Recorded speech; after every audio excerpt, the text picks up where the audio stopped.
Quick Start Guide. Read the book with your child. You read the regular text and he or she reads the big red words, sort of like reading the different parts in a play. Help your child sound out the words as needed. Unfamily.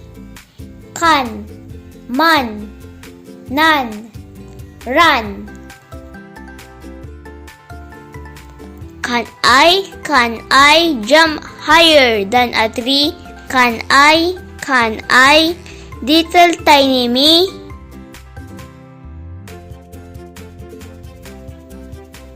Yes, I can jump higher than a tree. A tree can jump, tee-hee-hee. Can of corn. See this can of corn in my hand. I can eat it. Yes, I can.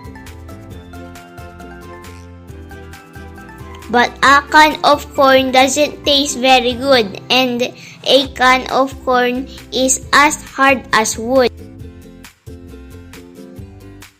A man ran, a pair of shoes, ran down the street.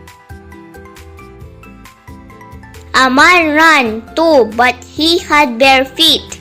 Hey, said the man, come back to me. We can, said the shoes, when you wash your feet.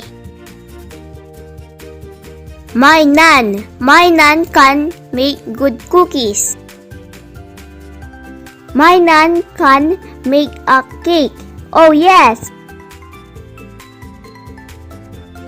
My nan said I could make something.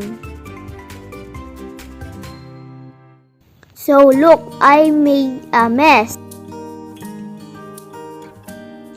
Read this several times. This helps develop the eye muscles and left to right reading patterns. Don't rush it. Bodybuilders don't train in a day. Neither does a child. And the most important of all, have fun. If you like this video, please like and subscribe. Thank you.